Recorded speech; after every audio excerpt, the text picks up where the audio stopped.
Dan nifaq ada dua, ada nifaq akbar masuk di dalam nifaq i'tiqadi. Tentu ini adalah mengeluarkan dari pelakunya dari Islam. Nifaq yang kedua adalah an-nifaqul asghar, nifaq kecil. An-nifaqul amali disebut nifaq amali. Tanda-tanda munafik kata Nabi ada 3, yaitu orang ditandai disifati dengan 3 ini. Pertama, idza haddatsa kadzaba, apabila dia berbicara maka suka berdusta. Wa idza wa'ada akhlafa, dan apabila dia berjanji suka ingkar janji. Ini contohnya. Hati-hati. Wa idza tumina khana, apabila dia dipercaya maka dia berkhianat. 3 sifat ini maka diriwayatkan oleh Imam Bukhari, Imam Muslim dengan kata lain dengan muttafaqun alaih. Wala ana 'abidun ma 'abadtum wala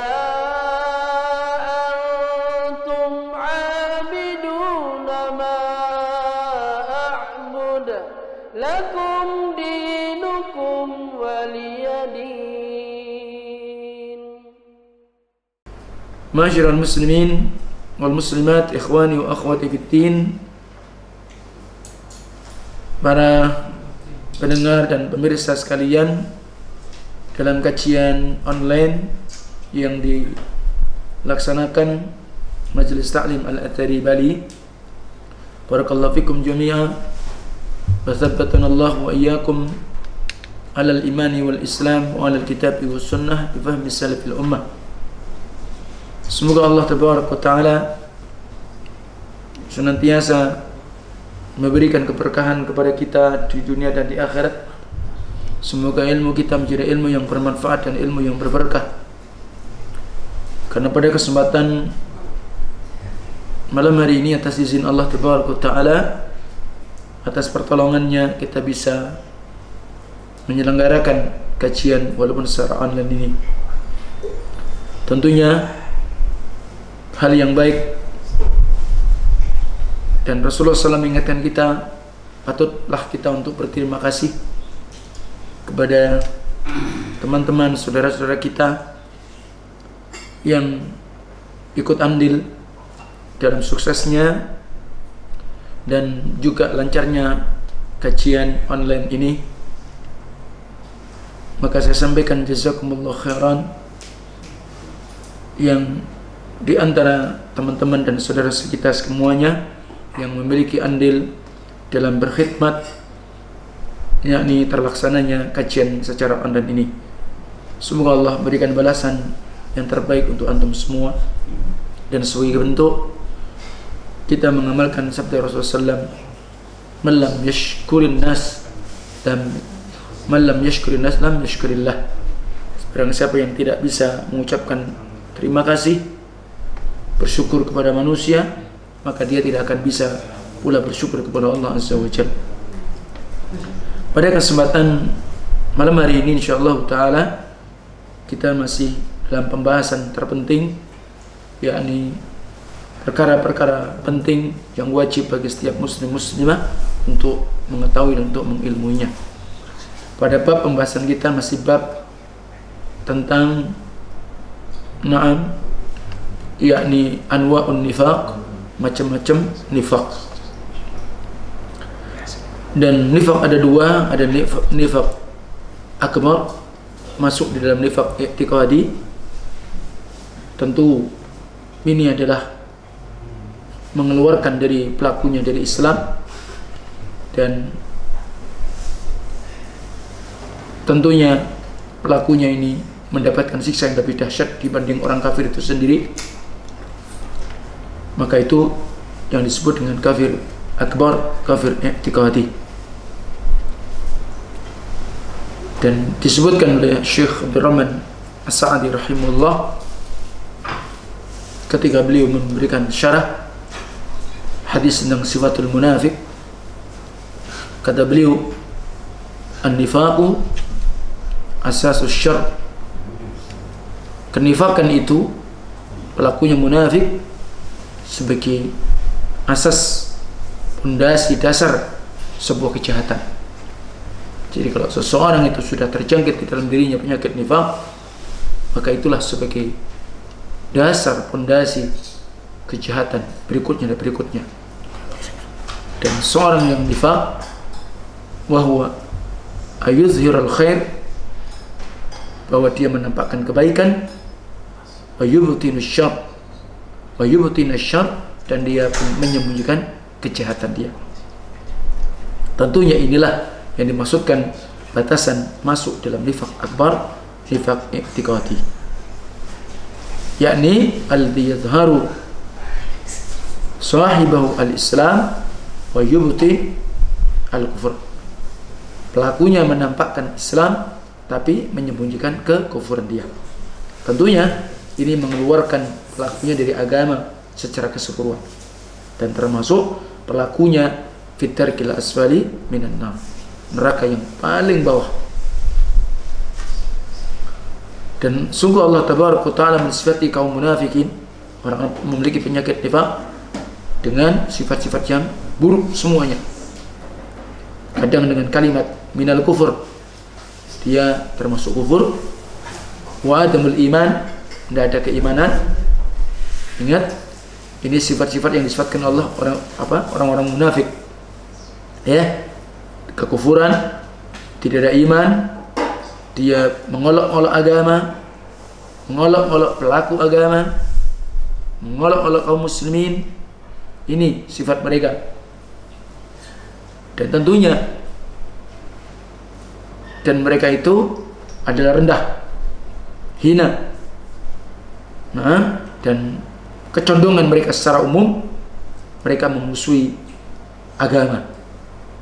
Dan dia, orang-orang munafik ini, senantiasa bekerja sama bersengkongkol dengan musuh-musuh atau memusuhi agama Allah Islam ini. Dan ini terjadi tentunya di setiap zaman, ya, tanpa terkecuali di masa kita hari ini. Sehingga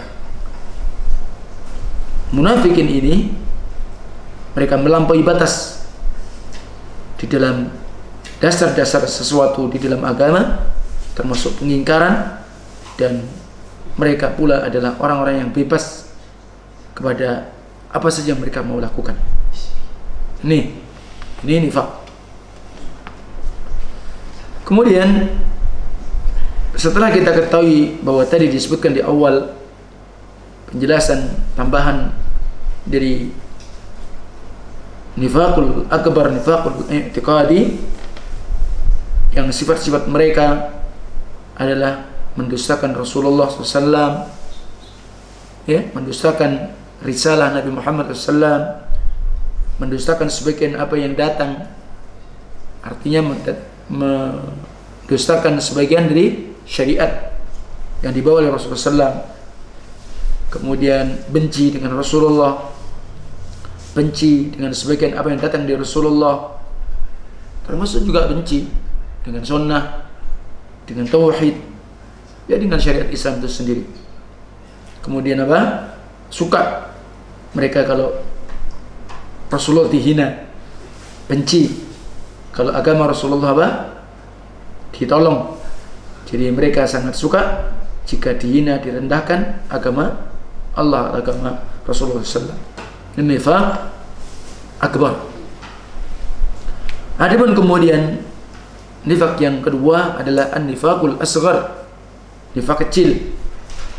An-nifaqul amali, disebut nifaq amali. Dan nifaq amali ini seperti yakni seorang muslim yang disifati dengan sifat-sifat munafik. Jadi ada seorang muslim maka disifati dengan sifat-sifat munafik. Allati akhbara biha ar-Rasul sallallahu alaihi wasallam biqaulih, sebagaimana yang telah dikhabarkan tentangnya oleh Rasulullah SAW dengan sabda beliau, ayatul munafik thalathun. Nah, ini ada orang muslim tapi dia disifati dengan munafik, maka dia terjatuh pada nifaq amali atau nifaqul asghar. Tanda-tanda munafik kata Nabi ada 3, yaitu orang ditandai disifati dengan 3 ini. Pertama, idza haddatsa kadzaba, apabila dia berbicara maka suka berdusta. Wa idza wa'ada akhlafa. Dan apabila dia berjanji, suka ingkar janji. Ini contohnya. Hati-hati. Wa idza tumina khana. Apabila dia dipercaya maka dia berkhianat. 3 sifat ini maka diriwayatkan oleh Imam Bukhari, Imam Muslim dengan kata lain dengan muttafaqun alaih. Ya. Nah, demikian pula Rasulullah SAW juga mengkhabarkan dalam riwayat yang lain juga muttafaqun alaih. Arba'un man kunna fihi kana munafiqan khalisan. Ada 4 perkara, ada 4 sifat.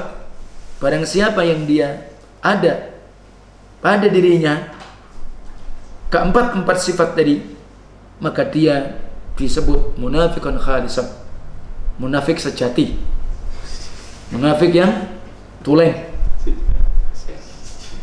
Wa man kanat fihi khaslah minhunna, ya, kanat fihi khaslah minan nifaq hatta yata'aha. Jadi kalau 4-4-nya ada sifat di dalam dirinya, maka munafik yang sejati, ya, munafik tulen. Tapi barang siapa yang ada 1 dari 4 sifat tadi ada pada dirinya, maka dia termasuk pula masuk di dalam macam sifat nifaq sampai dia tinggalkan. Jadi kalau 4 murni berarti, tapi kalau 1 saja termasuk dia juga disifati. Maka di antara tambahannya dari pembahasan yang sebelumnya, wa idza khasama fajar, kalau dia itu bertengkar, ada perselisihan, ya, ada ikhtilaf, ya, maka dia fajir, ya, dia fujur. Artinya apa? Melampaui batas. Alhamdulillah min dzalika.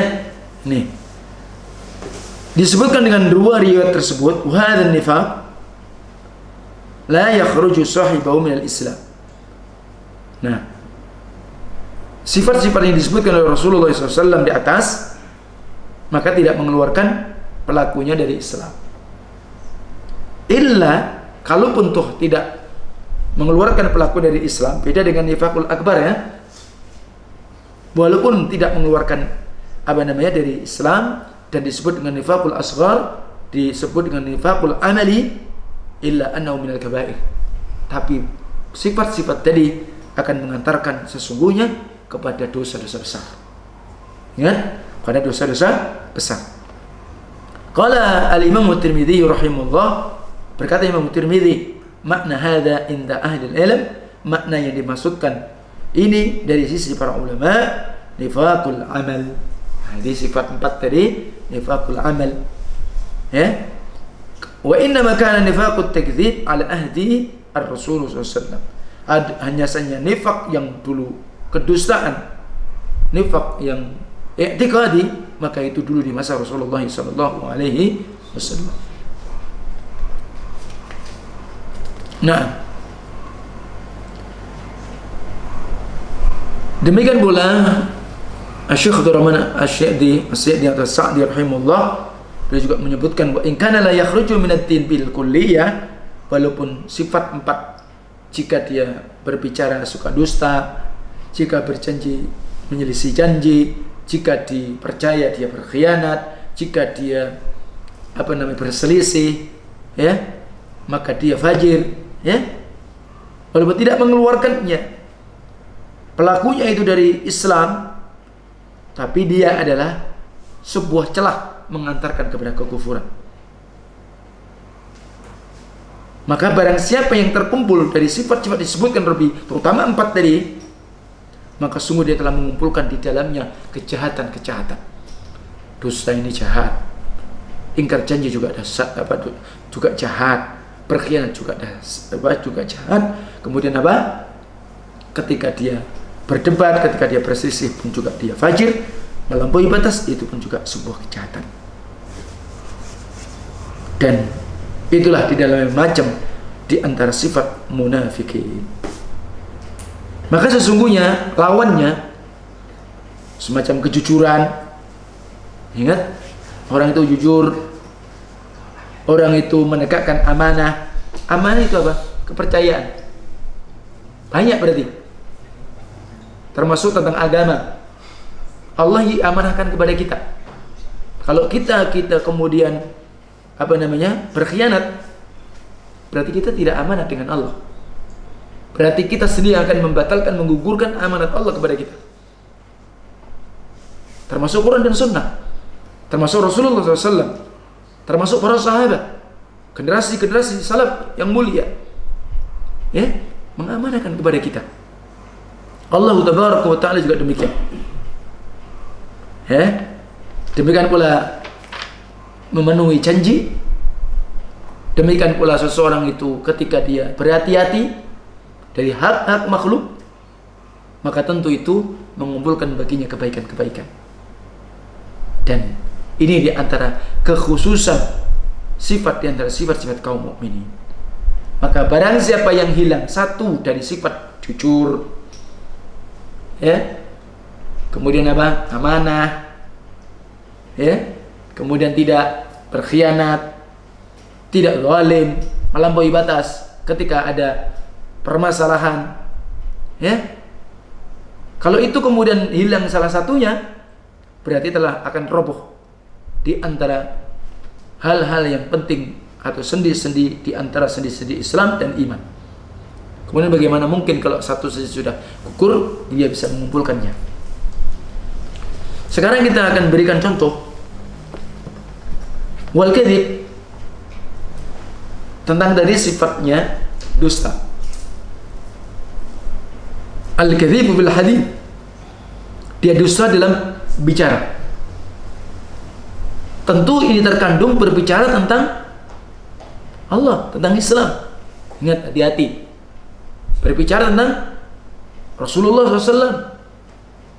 Jadi tidak ada di dalam Al-Quran disebutkan ini ada dalam Quran. Tidak ada dalam sunnah Rasul disebutkan ini adalah sunnah Rasul. Kan dusta namanya.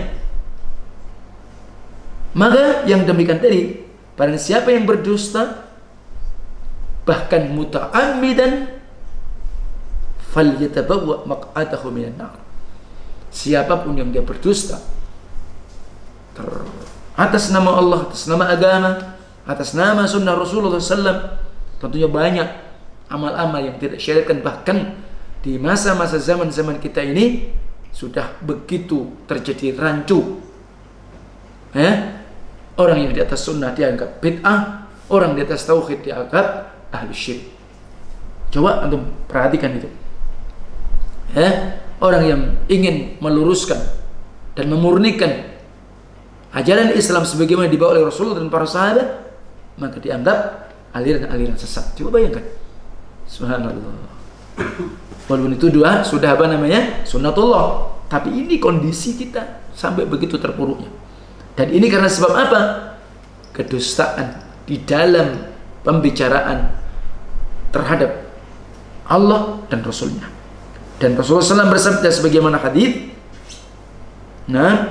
haditsun sahih mutawatir, rawahu 75 sahabiyan anin Nabi sallallahu alaihi wasallam yaqulu fi.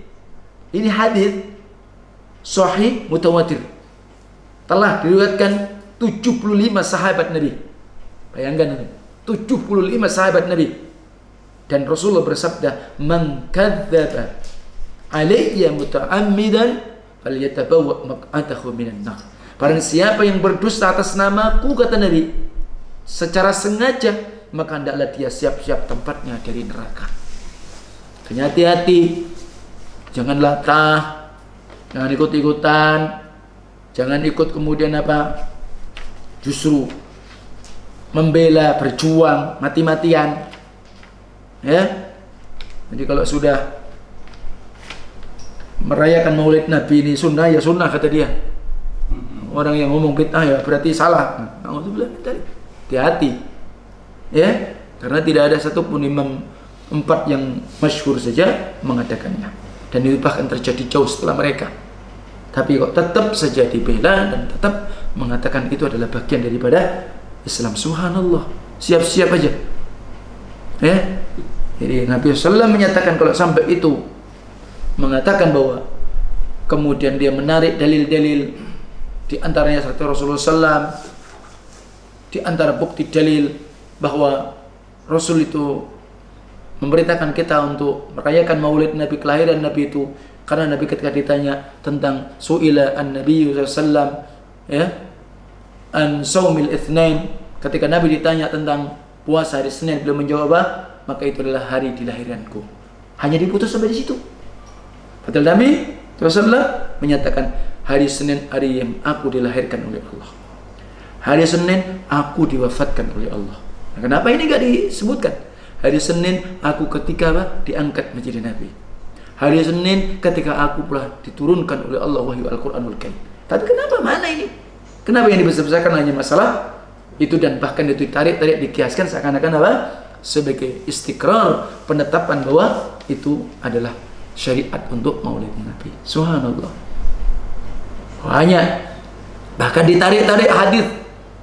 Ya, man ahya sunnati faqad ahabbani. Barang siapa yang menghidupkan sunnahku, maka tanda cinta kepadaku. Ya. Man ahya maulidi. Nah, ini nanti bawa hadis lagi baru. Barang siapa yang menghidupkan maulidku, ya. Nah, ini repot kalau seperti ini. Maka hati-hati. Dan bahkan Allah berfirman dalam surat yakni As-Saff ayat ke-7, "Wa man azlamu mimman iftara 'ala Allahi kadhiba 'ala Allahil kadhib." Ya. Dan adakah orang yang lebih zalim dibanding orang-orang mengada-ada atas nama Allah kedustaan?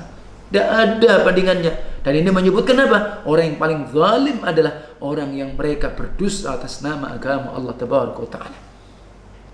Dan hati-hati ketika kemudian orang itu setiap apa yang didengar, dia bicarakan, ya, dia ikut-ikut posting ini dan itu, hati-hati. Ya, Rasulullah SAW bersabda, terutama berita-berita yang hoax, ya, kafa bil mar'i kadziban ayuhadditha likulli masami'. Maka cukup seseorang itu disebut pendusta ketika dia membicarakan atau dia berbicara semua kepada semua apa yang dia dengar, semua dibicarakan demikian. Jadi itu.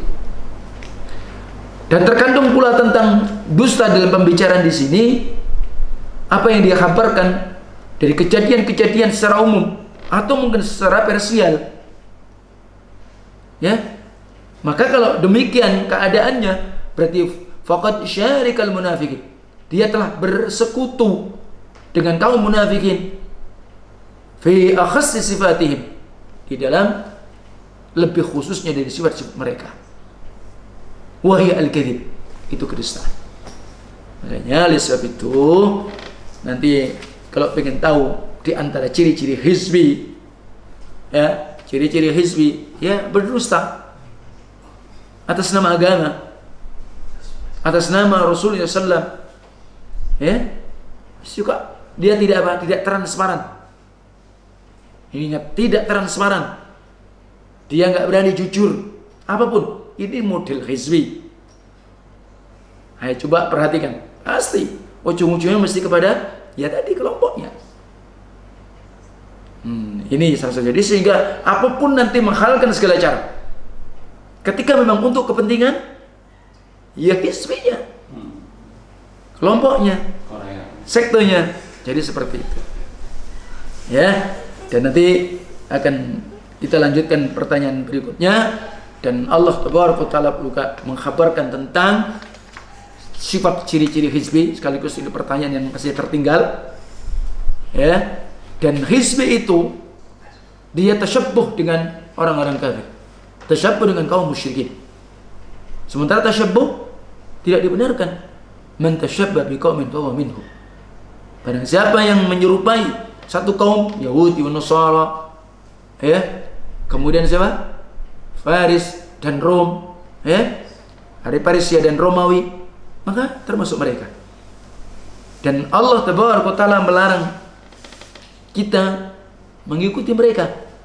Sebagaimana bukan sekedar hadis yang kita bahas, tetapi adalah Allah sebutkan dalam surat Ar-Rum ada ayat 31 dan 32.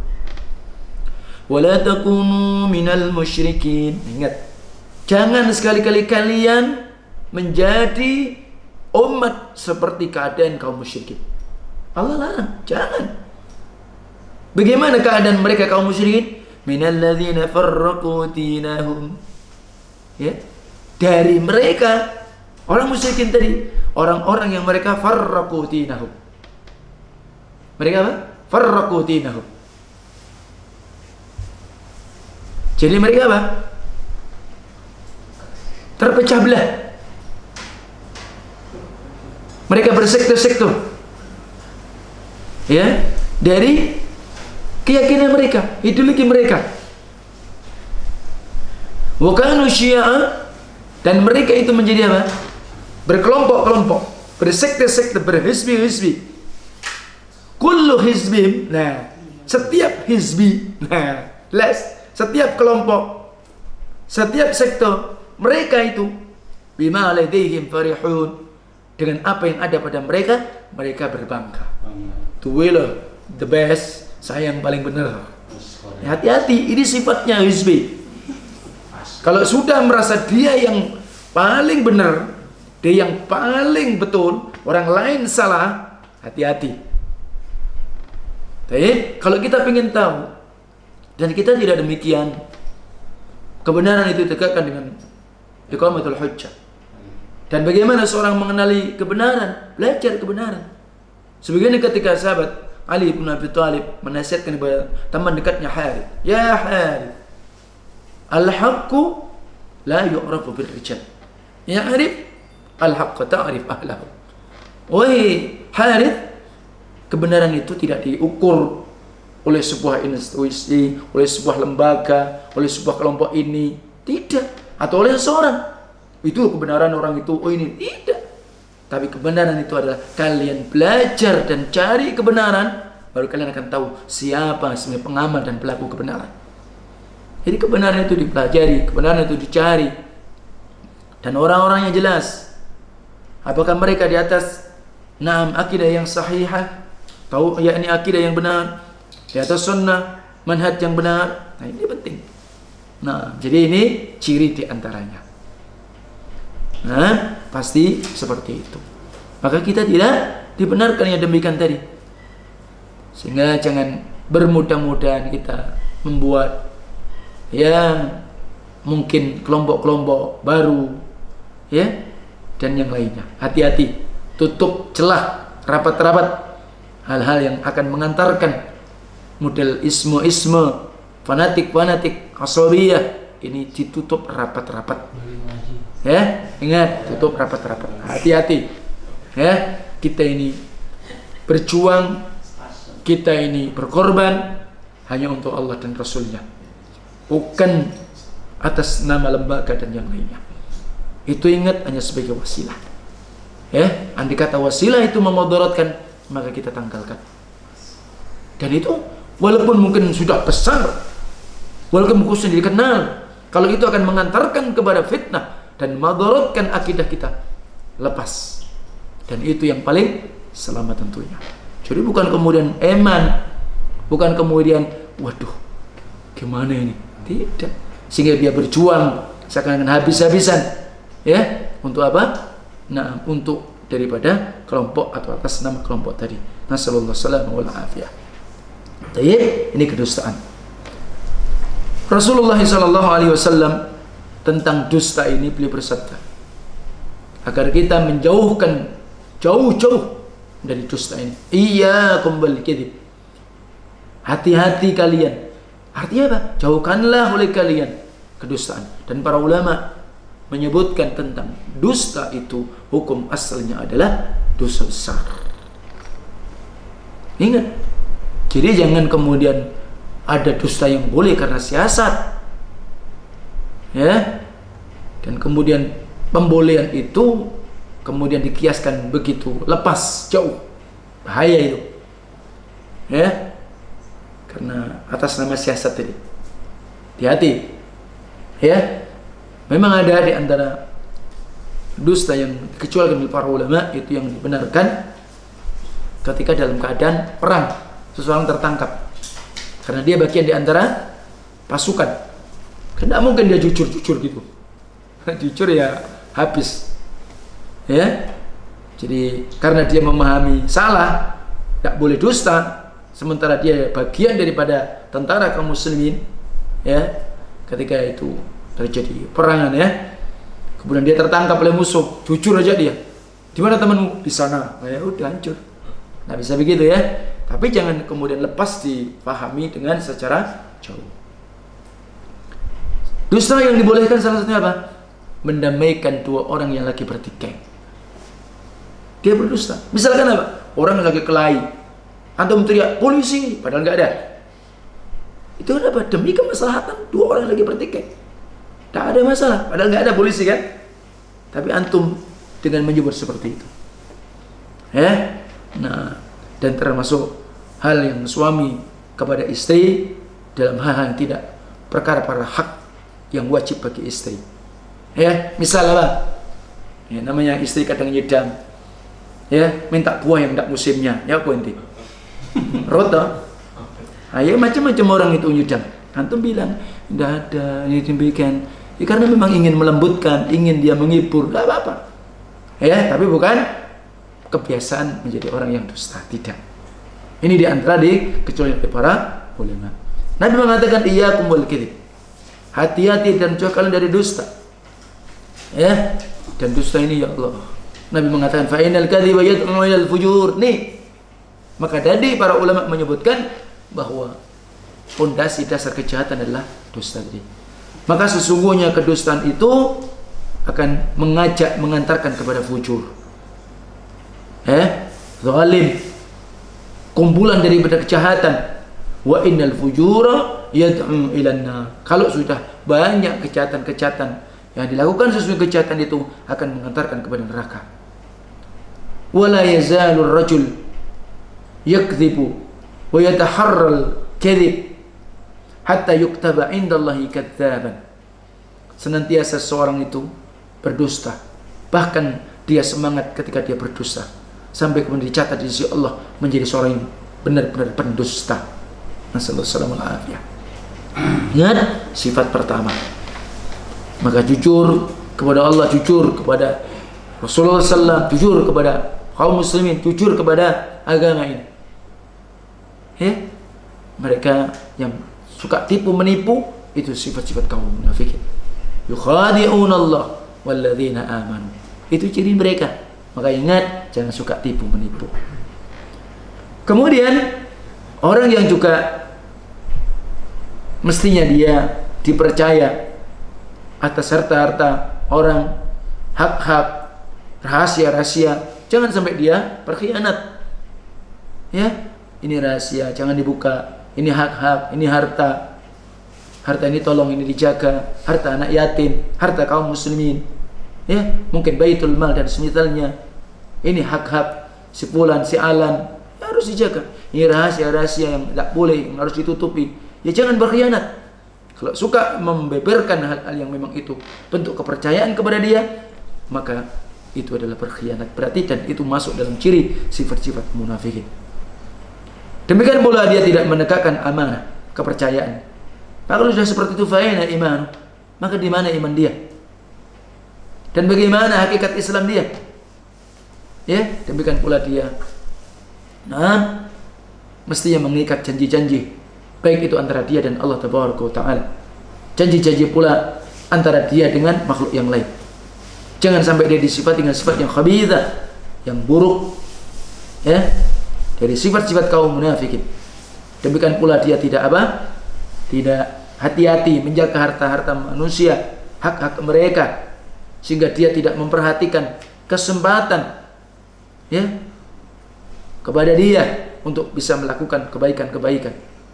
Demikian pula jangan sampai kemudian dia justru mendebat, ya, untuk memperjuangkan kebatilan.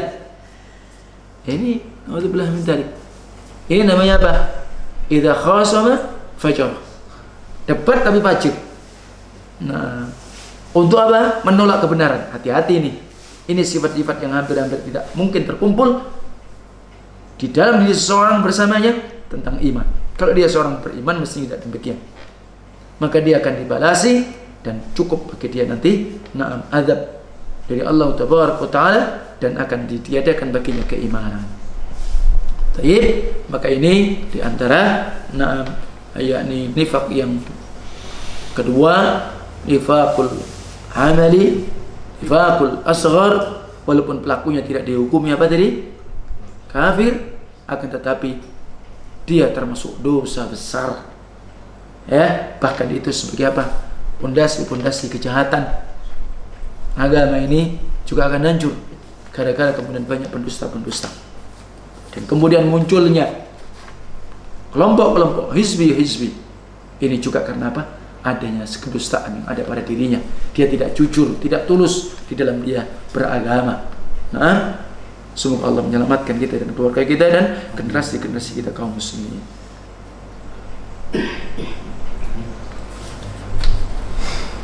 Ya, demikian pula ciri-ciri kalau hizbi itu biasanya ada model-model sisi baiatnya, janji setia. Ya, ada baiat, ketaatan, loyalitas. Ingat ini. Kadang-kadang walaupun memang ada yang memang suka terlafatkan, ada pula yang tidak. Dan ini ternyata untuk sebagai jebakan. Ini namanya adalah baiat hizbiyah bid'aiyah. Kalau kemudian dia merujuk kepada kisah-kisah baiat di masa Rasulullah SAW, maka tidak tepat. Baiat mereka loh, mengucapkan 2 kalimat syahadat. Baiat mereka itu berislam. Baiat mereka menjalankan syariat Allah. Bukan sebagaimana baiat-baiat yang hari ini. Dalam Syiah ada, dalam Sufiyah juga ada, dalam dunia Sufi tasawuf ada, dalam dunia kelompok pergerakan juga ada.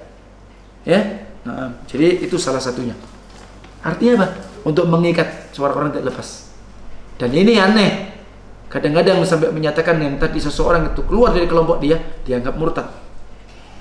Dan halalnya untuk dibunuh, halalnya darah dia. Subhanallah.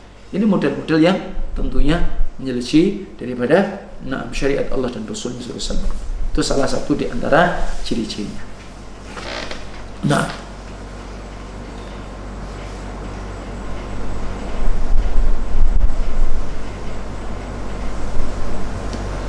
iya, mohon dijelaskan bagaimana hukum memindahkan jenazah ke lokasi pemakaman yang lain di atas dasar permintaan yang meninggal sebelum meninggal.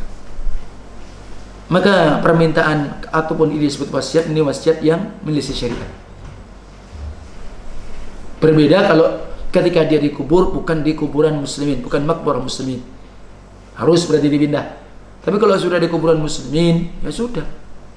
Atau dia minta dikubur di Jawa, tidak perlu itu ditaati sebenarnya. Karena itu wasiat yang menyelisih syariat. Mestinya orang meninggal ya di tempat dia, di mana dia ini.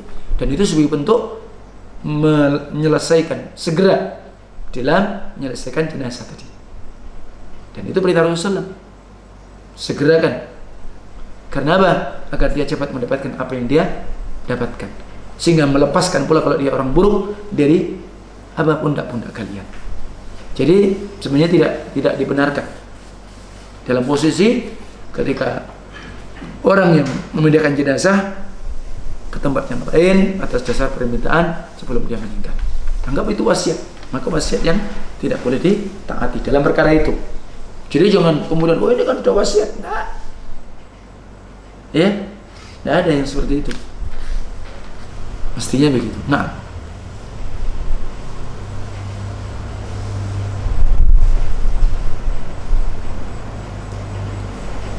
bagaimana menghindari maulid Nabi?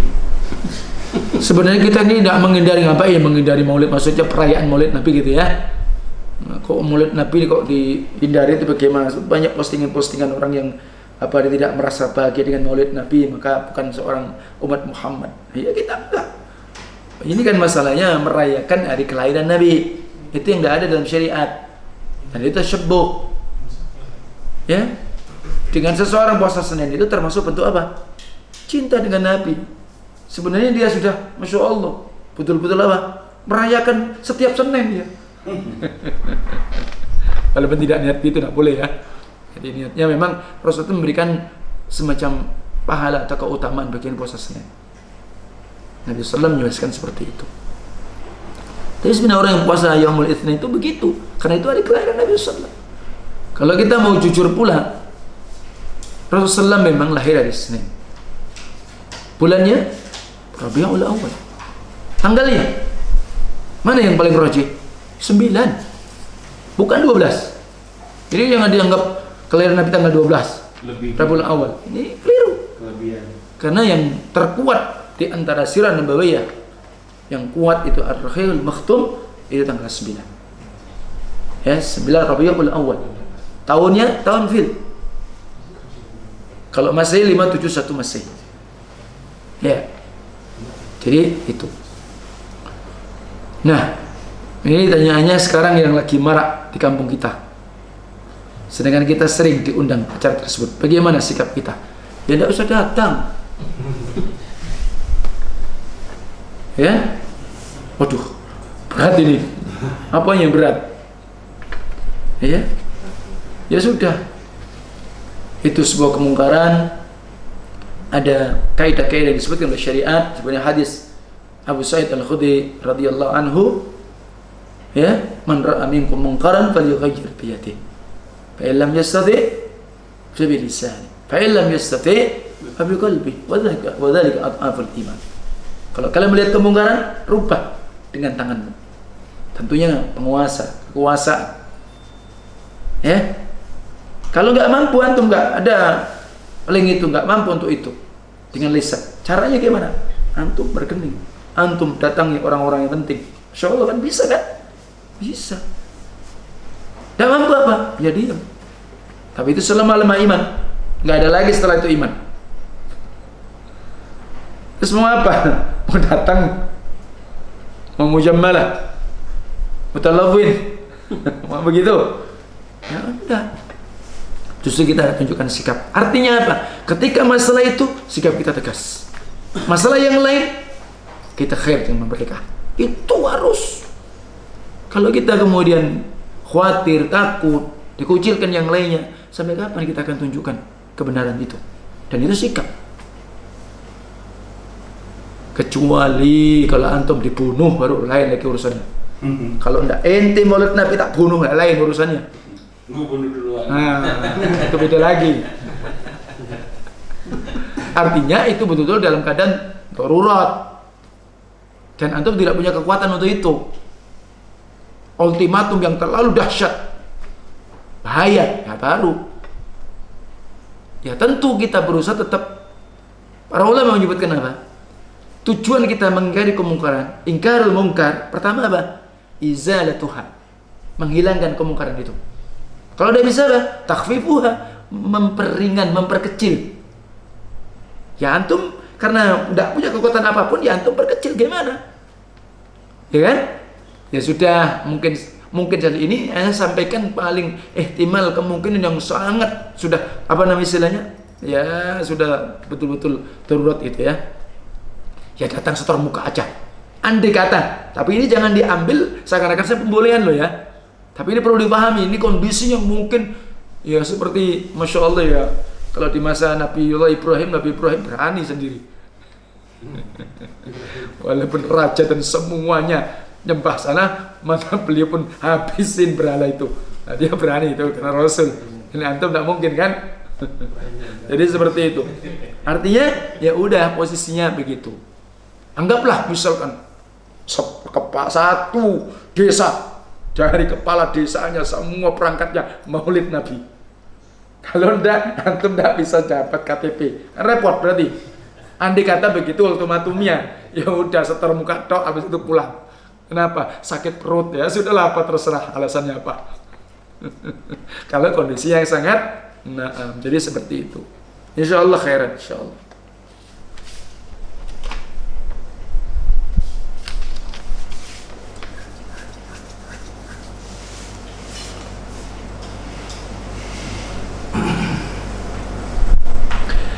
Siapakah yang berhak ya menghukumi seorang itu munafik?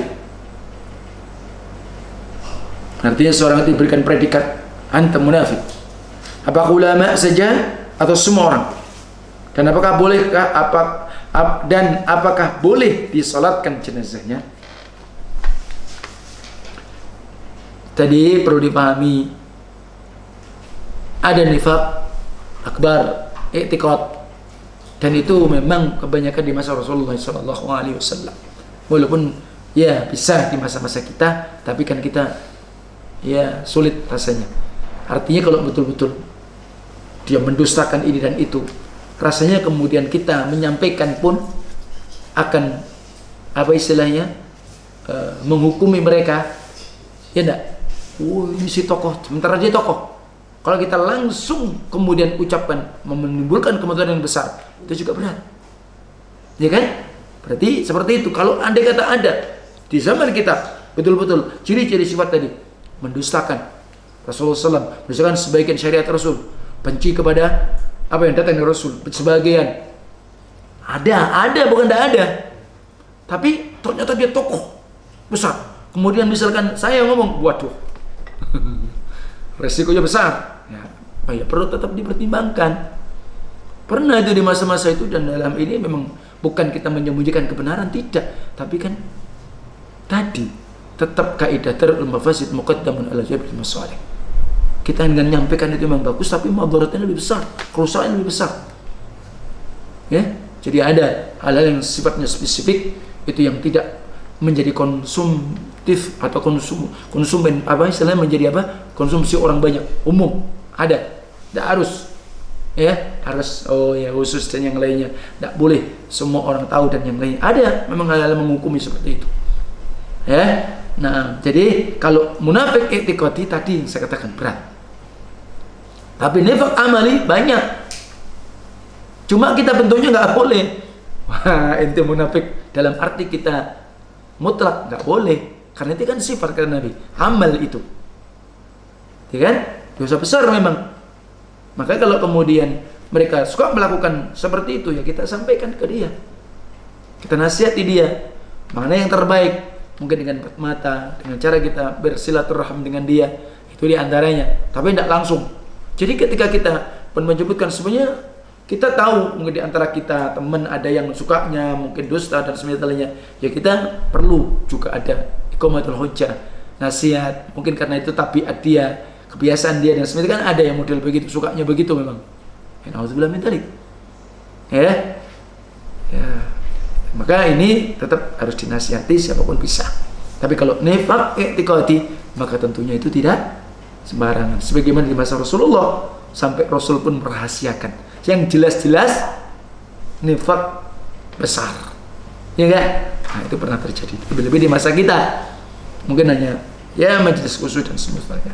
Jadi seperti itu. Nah, kalau memang bentuknya itu pada terjatuh nifaq i'tiqadi dan betul-betul itu dengan apa? Bukan dzanni, bukan sangkaan, benar-benar orang ini dengan ciri-ciri bagaimana nifaq akbar, ya tidak boleh kita mensolati, karena memang di dalam surat Taubah seperti itu, berdiri di atas kuburan aja tidak boleh, ya, sholat mencolati dia tidak boleh, kemudian berdiri di atas kuburan tidak boleh kalau dia terjatuh pada nifaq akbar. Nah, jadi begitu mestinya ya ulama kalau dalam hal yang seperti ini, yang memang didengar suara dia, gitu ya. Nah, wallahu a'lam.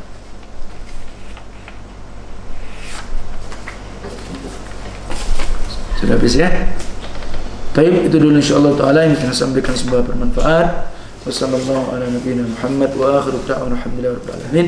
Subhanakallahumma wa bihamdika asyhadu an la ilaha illa anta astaghfiruka wa atubu ilaik. Assalamualaikum warahmatullahi wabarakatuh.